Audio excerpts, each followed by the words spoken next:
Welcome to the Deep Dive. Today we're going deep on regulatory sandboxes.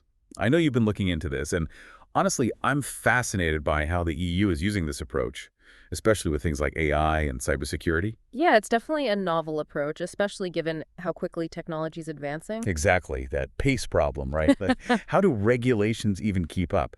But before we go too far, let's make sure everyone's on the same page. For our listener who might not be familiar, what exactly are these regulatory sandboxes? Well, think of it like this. It's a controlled environment, like a safe space where companies can experiment with their cutting-edge products or services. But here's the key. It's all under the supervision of regulators. So kind of like a testing ground, but with the authorities watching closely. Precisely. It helps companies get feedback, iron out any wrinkles before releasing something to the public, make sure it's all above board. That makes sense. But how does this all fit into the existing legal frameworks? That seems tricky. It is, and that's what's so interesting about the EU's approach. They've actually incorporated this whole sandbox idea into some of their key legislation. Oh, really? Like which ones? Well, for instance, the AI Act, the Cyber Resilience Act, and even the Interoperable Europe Act. They're even developing specific types of sandboxes for each of those areas. Wow, so it's not just a general sandbox concept. They're getting pretty specific. Exactly. And it goes even deeper than that.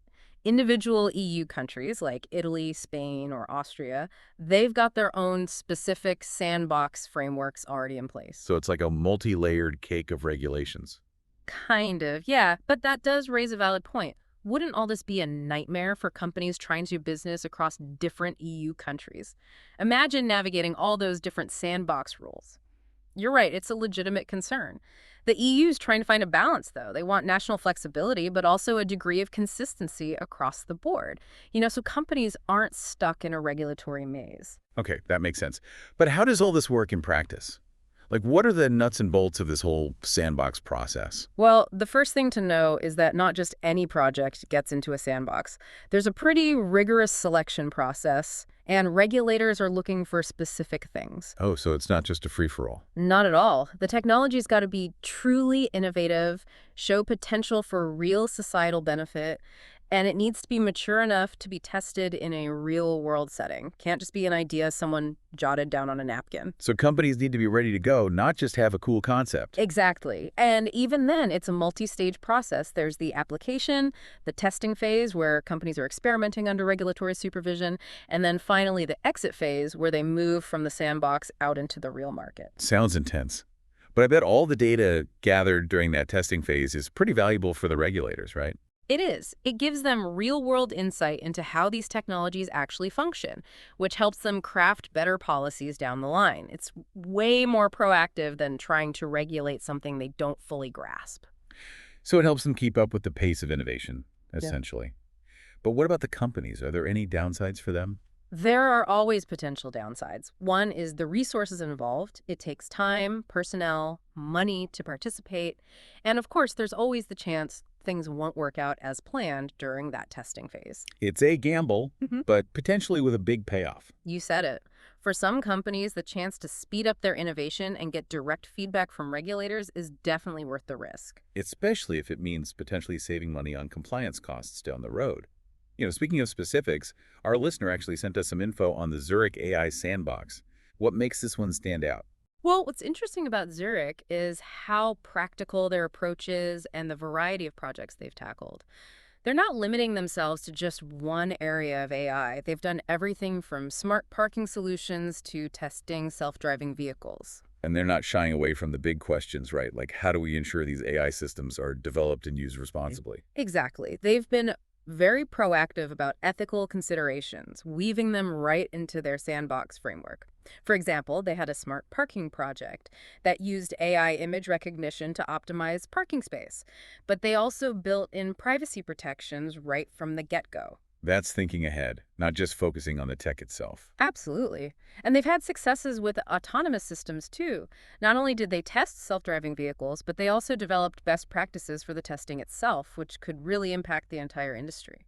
Setting a good example for others to follow. Precisely. And their work with drone inspections is another great example. They explored using AI-powered drones for infrastructure inspections, which revealed both opportunities and challenges when integrating it into real-world situations. It's almost like they're helping write the rules for this whole new world of AI technology. You could say that, yeah. But even with these successes, they haven't ignored the potential downsides of AI. Right, like the potential for bias in these systems or privacy concerns. That's where clear ethical guidelines and involving the right experts are so important. Absolutely. And what Zurich shows is that it's all about continuous learning and adaptation. They've proven that a successful sandbox isn't static. It's always evolving based on what they learn in the real world. I like that. A living, breathing sandbox. But even with all these frameworks in place, I imagine companies still face a ton of practical challenges when it comes to actually implementing these AI systems, especially when it comes to cybersecurity. You've hit on a key point. The AI Act, while very thorough, doesn't always give specific instructions on how to achieve the level of cybersecurity it demands, especially for those high-risk AI systems. So it's like, here's the goal, but we're not telling you how to get there. It can feel that way sometimes, yeah. And that can lead to a lot of uncertainty and inconsistency in how things are implemented. In fact, the CNI white paper pointed out that the AI Act uses terms like security and vulnerabilities, but doesn't always clearly define what they mean. So companies are left guessing how to comply. That's the challenge. And keep in mind, the Act mandates this ongoing process of risk management throughout the entire life cycle of an AI system. Great in theory, but that can be a huge burden on companies, especially smaller ones. So trying to hit a constantly moving target. Exactly. And on top of that, there's the general legal uncertainty around AI. It's evolving so quickly that the regulations are always playing catch up. It sounds like these sandboxes aren't just testing the technologies themselves, but also the regulations meant to govern them. Precisely. And that's where their true value lies. They offer a safe space for both companies and regulators to learn, adapt, and create a regulatory framework that's more robust and future-proof. That makes a lot of sense. But let's get into the nitty-gritty. What's the selection process like, and what happens once a company's actually in a sandbox? The CNI white paper analyzed sandbox practices across different areas, and one key finding was the importance of clear selection criteria. They're not just letting anyone in. They're looking for projects with real innovative value, a potential benefit to society, and a technology that's ready to be tested in the real world. So companies need to be ready to show what they've got, not just talk about it. Absolutely. And once they're in, there are typically three phases: application, testing, and exit. In the application phase, companies submit a detailed proposal outlining the project, the technology, potential risks, benefits, and their testing plan. Sounds pretty comprehensive. Transparency is key here, right? Okay. Definitely. Then comes the testing phase, where the real action happens. Companies get to experiment with their tech in a controlled environment, collect data, get feedback from regulators, and refine their approach. All under the watchful eyes of those regulatory authorities, I assume. Exactly. It's a collaborative process. Finally, there's the exit phase, where companies transition from the sandbox out to the wider market. So they just pack up and leave. Not quite. Typically, they'll prepare a final report summarizing their findings, highlighting any challenges or successes they had, and making recommendations for future development or regulation. It's about sharing what they learned and contributing to a wider understanding of how to manage these new technologies responsibly. It sounds like everyone involved gets a valuable learning experience. But let's get back to cybersecurity for a second. We talked about that ambiguity in the AI Act, but what other practical challenges do companies face? One of the biggest is just the sheer complexity of these AI systems. It's not just about securing one piece of software, it's about managing a whole interconnected ecosystem of algorithms, data sets, and dependencies. Those traditional cybersecurity measures, your firewalls and antivirus software, they're not always enough. So we need new tools, new strategies to handle cybersecurity in the age of AI. Exactly. And that's where these sandbox environments can be so valuable. It's a chance for companies to try out different approaches to cybersecurity risk management, get feedback from experts, and learn from each other's experiences in a safe space. It's about building a culture of shared learning and collaboration. The CIN paper actually outlines some specific ways that sandboxes help companies tackle these cybersecurity challenges. What stood out to you? Well, access to specialized expertise is a big one. Not all companies have their own dedicated cybersecurity team. Sandboxes can connect them with that expertise, and they can help pinpoint potential vulnerabilities before they turn into real-world problems. That's crucial. It's always better to prevent a cyber attack than try to clean up the mess afterward. Absolutely. And sandboxes can help companies develop cybersecurity strategies tailored specifically for their AI systems. It's not about one-size-fits-all solutions. It's about a more nuanced and adaptable approach. It seems like these sandboxes are becoming essential for navigating this constantly evolving tech landscape. They really are. But even with all the benefits, implementing these sandbox concepts in the real world is going to come with its own set of challenges. There's going to be a learning curve for everyone involved. For sure. And we haven't even touched on how these sandboxes interact with data protection regulations like the GDPR. That's a whole other layer of complexity. Absolutely. A whole other deep dive for another time. But I think it's safe to say that these sandboxes are a bold experiment in trying to balance innovation with regulation. A balancing act that's only going to get more difficult as technology continues to evolve at such a rapid pace. Before we jump into part 2, we want to hear from you, our listeners. What are your first impressions of regulatory sandboxes? Do you see them as a positive step toward responsible innovation? We'd love to hear your thoughts. We'll be back soon to delve deeper into the practical implications of these sandboxes and what they mean for the future of technology.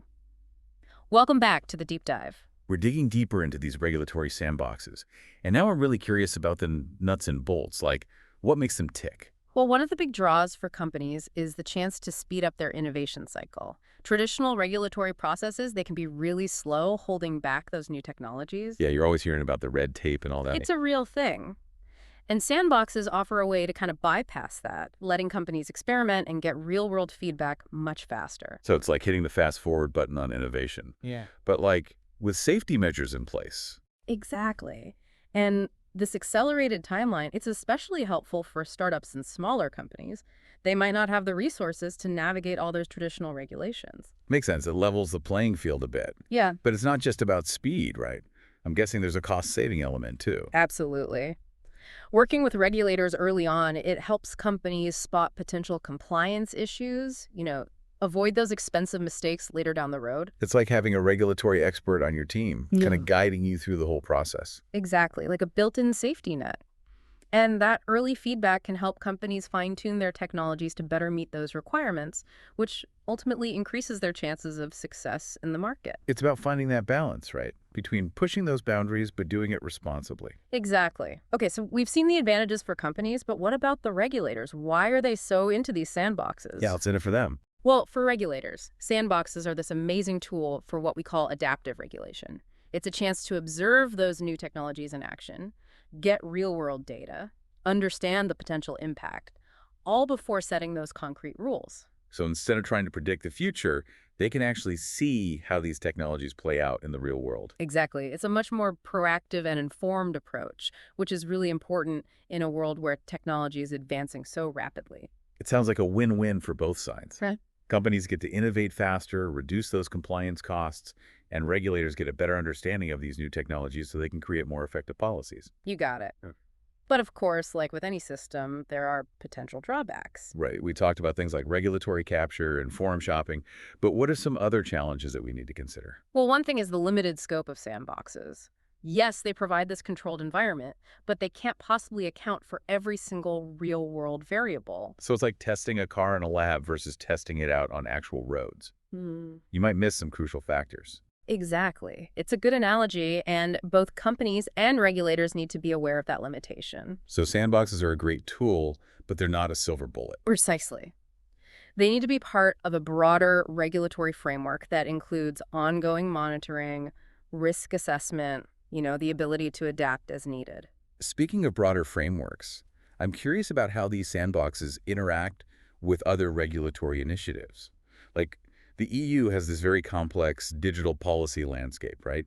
So how do these sandboxes fit into that? That's a great question, and the C&I white paper actually explores those intersections. Okay. One key area of overlap is data protection. Right, the GDPR, that whole thing. Exactly. It sets these very strict rules for handling personal data, and those rules apply to all companies operating in the EU, whether they're in a sandbox or not.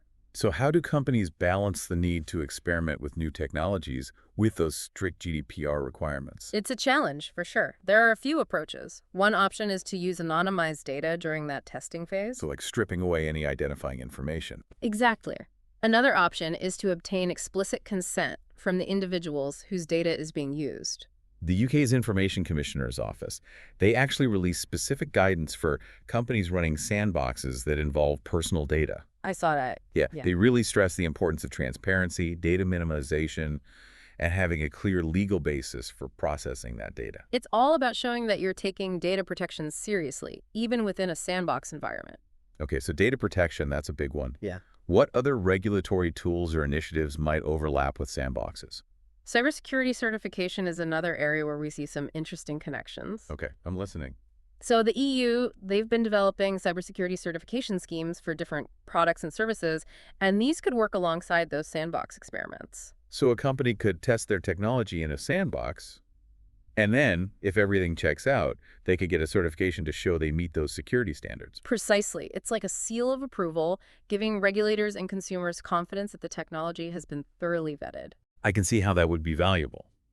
And this connection between sandboxes and cybersecurity certification, it seems especially relevant for those high-risk AI systems where security and reliability are so crucial. You're absolutely right. The AI Act specifically requires those high-risk AI systems to undergo conformity assessments, and cybersecurity is a key part of that. Sandboxes can be that testing ground for companies to make sure they're meeting those requirements. And beyond data protection and cybersecurity, are there other areas where sandboxes intersect with those existing regulations? Oh, definitely. The CNI white paper highlights things like experimentation clauses in legislation, those provisions that allow for temporary exemptions from certain rules, specifically for testing new ideas. Right, so they can kind of bend the rules a little bit to see what works. Exactly. And we're also seeing these innovation hubs popping up, basically physical spaces where companies, regulators, and everyone else can get together and test new technologies in a controlled environment. It's like a real-life sandbox, but for grown-ups. It is, and it's all about creating a more dynamic and flexible regulatory landscape, one that can keep up with all these rapid advancements in technology. And this whole sandbox concept, it's not just limited to the EU, right? It's catching on globally. Absolutely. We've already mentioned the UK, Singapore, the UAE, but it goes even further than that. Oh, yeah. Like where? We're seeing sandboxes popping up in Japan, Australia, even Rwanda. Wow, so it's a truly global trend. It is. And while there are some differences in how different countries approach it, there are some common themes emerging. Like what?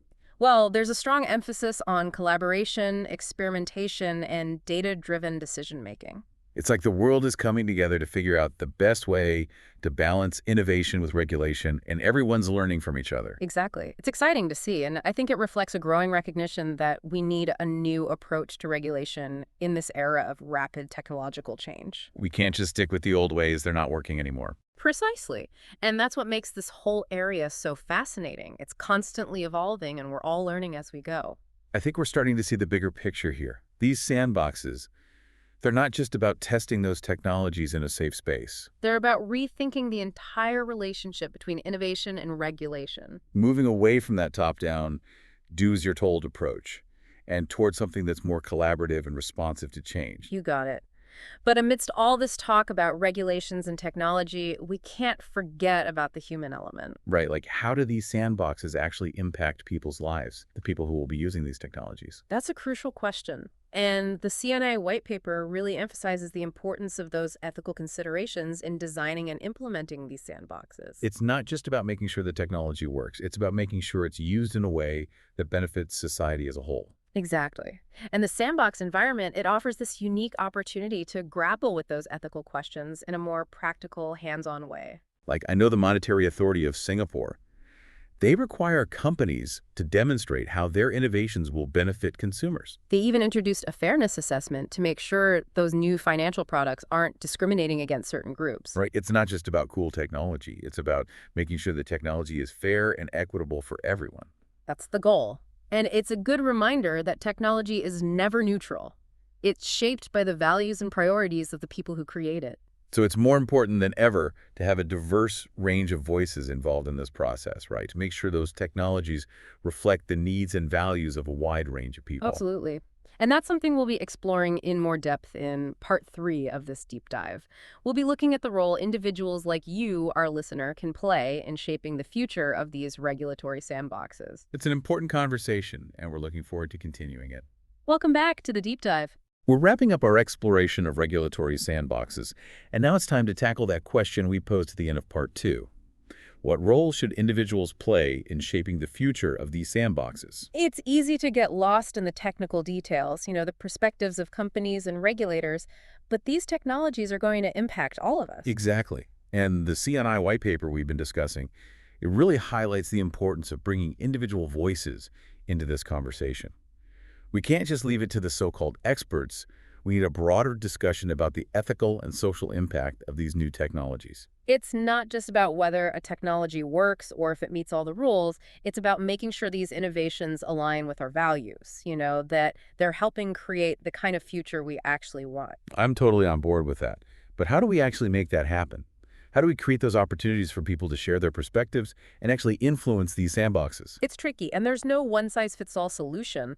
But we can start by raising awareness. A lot of people still don't even know what a regulatory sandbox is. True. We need to do a better job explaining what they are, how they work, why they matter. Exactly. Demystify the whole process. Make it accessible to everyone, not just the tech insiders. I like the idea of having public forums, bring experts, industry folks, and everyday people together to talk about the potential benefits and risks. That's a great idea. Create a space where people feel comfortable sharing their thoughts, even if they don't have a tech background. Yeah, no jargon, just open and honest conversation. But raising awareness is just the first step, right?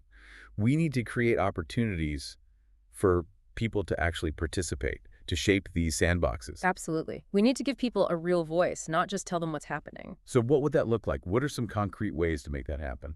Well, one option is public consultations. Give people a chance to provide feedback on proposed regulations or sandbox projects. Like in the Netherlands, right? Yeah. They've done a good job of getting public input on data-driven technologies. Exactly. And another option is to create citizen advisory panels, groups of people from different backgrounds who can provide ongoing feedback and guidance. So it's not just a one-time thing, it's an ongoing dialogue. Precisely. And then there's the idea of participatory budgeting, where people actually get to vote on how those sandbox resources are allocated. Giving people a direct say in how these things are funded and prioritized. That's powerful. It is, but it's not enough to just listen to people's concerns. We also need to close the loop, show that we're actually taking that feedback seriously and using it to shape these sandboxes. So it's about showing that those voices actually matter, that they're making a difference. Exactly. We can do that by publishing summaries of public feedback, explaining how that feedback has shaped specific projects, really demonstrating that transparency. That makes sense. And it's a learning opportunity for everyone involved, right? It is. By listening to public concerns, those regulators and companies can gain a better understanding of the potential social and ethical implications of these technologies. So it's a win-win. Mm-hmm. Everybody benefits from that kind of open dialogue. Precisely. But there's one more piece of the puzzle that we need to address: education. We can't expect people to meaningfully engage in these discussions if they don't understand the basics. Right, it's not just about providing information on sandboxes, it's about building a broader understanding of these technologies. Exactly. Technological literacy is crucial. It's a long-term investment, but it's essential if we want people to feel empowered to participate in these conversations. But it's not just about the technical stuff, right? We also need to teach people about the ethical and social implications, those big picture questions. Absolutely. It's about helping people see the bigger picture, understanding that technology isn't just about gadgets and gizmos. It's about how we live our lives and the kind of society we create. Well said.